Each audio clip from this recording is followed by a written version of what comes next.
Martes, el comentario del abogado Carlos Ramón Campos Chávez. Yo no sé si fue por trabajo, por vacaciones, pero no tuvimos la oportunidad de escuchar su aportación semanal la semana pasada. ¿Cómo te va? Ángel, muy Más bien. quemadito de sol. Bueno, pues tuvimos actividad, diligencia, ¿no? Profesionales, pero bien. Aquí estamos de vuelta con Adelante. ustedes y bueno, vamos a entrar al tema de la semana. Vaya, el domingo pasado tuvimos la marcha a favor del INE, con el famoso, bueno, el eslogan, el INE no se toca. Ese fue el tema, el INE.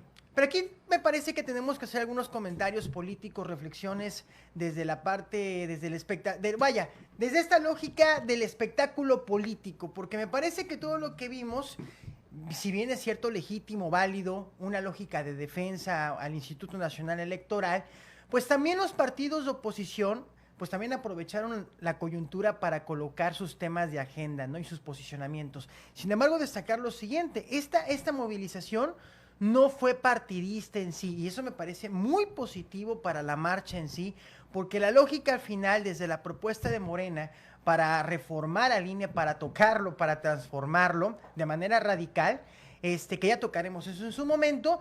Este fue el pretexto, el solo pretexto para que la oposición se organizara y en este sentido, pues bueno, generara esta manifestación. Y hay que comentarlo, una manifestación nutrida. No podemos minimizarlo. Lo escribí el otro día en mis redes sociales, el día de ayer, antier lo escribía.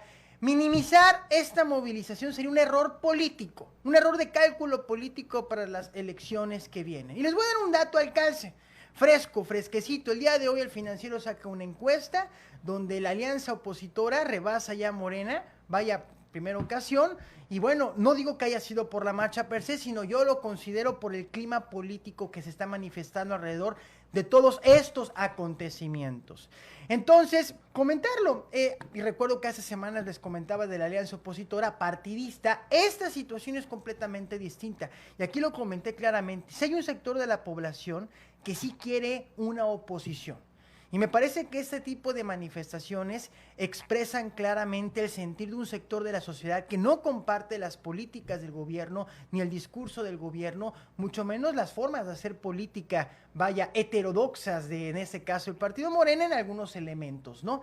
Entonces, en síntesis, es decir, ahora sí que el balance de la marcha, del pasado 13 de noviembre, el día del cumpleaños del presidente, digo, interesante las coincidencias, me parece que es un balance positivo para, en este caso, la oposición ciudadana. Recomiendo, sugiero revisar, escuchar, estudiar el discurso del doctor José Woldenberg, que claramente hace un posicionamiento político de esta acción política organizada, un discurso muy interesante. Y obviamente, pues, escuchar también en este caso la parte oficialista por parte del presidente de la República, que pues él comenta claramente que el pretexto fue el INE, pero hay otros intereses ocultos. Entonces, para finalizar, ¿cómo viste, cómo vimos el tema de la marcha del pasado 13 de noviembre? Positivo, un saldo a favor. No fueron 12,000, sería mentirle a la gente, sobre todo por el tema tecnológico que tenemos hoy en día. Calculamos aproximadamente entre 650,000, el millón, si no es que rebasó el millón en todo el país esta manifestación importante.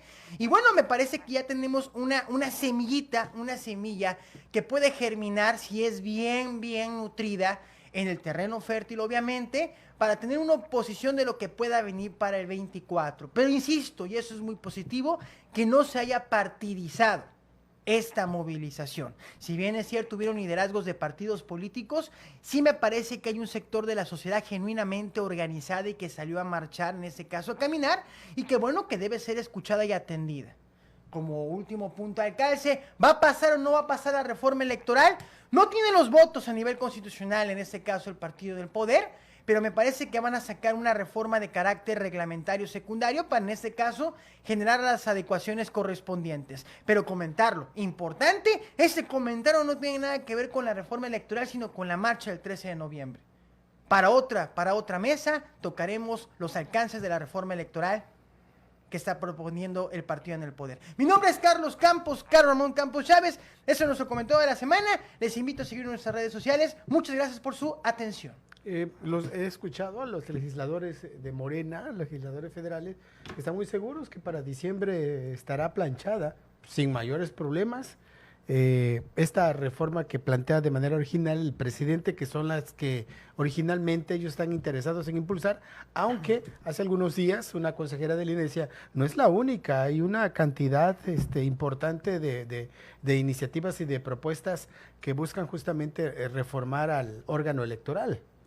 Bueno, Yo lo digo porque ayer yo escuché las posiciones también bastante seguras de Alejandro Moreno, el dirigente nacional del PRI, que es quien los que formaban parte de Va por México, como el PRD y el PAN, decían que tienen sus dudas porque ya se había ido más hacia el lado de Morena y habían conformado lo que se conoce ya como el primor.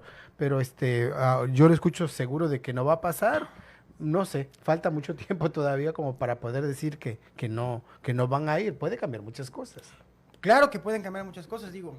¿Quién hablaba de la militarización del país hace unas semanas? Y el país ya lo militarizaron hasta el 28. Y sí, militarizar. El país ya lo militarizaron por la reestructuración que permitieron a la reforma del quinto transitorio y toda la aprobación de los congresos locales, claro. A propósito que lo impuso presuntamente el PRI, ¿no? Entonces, ¿todo puede pasar? Sí, todo puede pasar. Yo planteo la siguiente pregunta, Ángeles.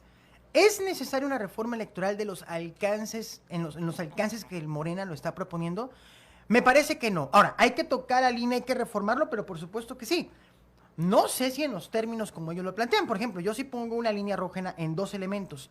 La eliminación de plurinominales, y hay una argumentación estrictamente de representación política por qué es peligroso eliminar las plurinominales así de a bote pronto. No hay que irnos a la reforma del 77 de Reyes Heroles, hay que irnos a la reforma con el presidente Adolfo López Mateos del 62. ¿Por qué se coloca esta figura en este caso en el Congreso de la Unión? Y la lógica es para que las minorías que no son votadas sean representadas. El problema de los partidos políticos hoy en día es que esos cargos plurinominales se lo dan a gente que no tiene esa mínima representación. Son cuotas de poder entre ellos mismos. Y esa es una realidad. O sea, para lo que se debió haber usado o se debía de haber usado las plurinominales, en términos generales, hay honrosas excepciones, no son usadas. Pero segundo elemento, ese tema de votar, de elegir a los consejeros y a los magistrados del Tribunal Electoral por voto popular, me parece muy peligroso. Porque entonces, ¿por qué peligroso? Porque está rompiendo el balance de poder que genera, en este caso, la representación política, que debe tener una lógica de democracia republicana. Me explico, quizás es muy técnico lo que comento, pero eso es muy certero, porque, a ver, cuando tú construyes una democracia indirecta, es en la lógica de generar los balances que, imagínense que 130 millones decidan por una sola decisión. Tú necesitas una cámara, un congreso, una asamblea que decida por esos 132 millones, 130 millones que somos en el país. Imagínense, si entre 50 no nos ponemos de acuerdo, imagínate 130. Entonces, es cuidar las formas. Es cuidar las formas constitucionales. Decía un legislador, si no quieren votar por cuando hay candidatos a diputados, a presidentes municipales, a gobernador o a presidente de la República, mucho más van a votar por un consejero electoral que prácticamente, pues tienen que hacer campaña, o no sé cómo es que lo proponen que lo van a elegir, a propuesta de quién. A mí me da terror que llegue una persona a un órgano que se supone es autónomo y que se comporte como la señora que se encuentra actualmente en la Comisión Nacional de los Derechos Humanos, que nada tiene que hacer con su papel. Digo, a mí me da temor que lleguen personas similar a ella. Entonces, imagínate, si tenemos una lógica de ese tipo, de una nula representatividad, o casi nula, una representación de una calidad que deberíamos de cuestionar, y que en el 24 deberíamos de cuestionar con un voto distinto y diferente. Imagínate colocar ese tipo de mecanismos. Me parece un delicado, peligroso, sobre todo importante comentarlo al auditorio en la radio que también nos están escuchando, es a 2 años de la elección presidencial, a 2 años de la elección presidencial, le estás dando en la torre, a la poca estabilidad que de por sí ya tiene el país, y hay que decirlo, poca estabilidad regional en temas de seguridad, que esto no trascienda a temas políticos electorales. Porque si esto trasciende a temas políticos electorales, por eso es la existencia del Instituto Nacional Electoral, o en su momento el IFE. La lógica siempre fue organizar la transición al poder, que la gente decidiera. Y es correcto, que fuera independiente, correcto. El tema es que ahorita parece un mecanismo es un mecanismo de centralización del poder, parece una lógica de control político, y eso es lo peligroso. Que a 2 años hagas un movimiento de ese tipo, y lo comento, esto puede ser hasta contraproducente para el mismo Morena, Porque estás cambiando las reglas del juego de cuarto para el ratito.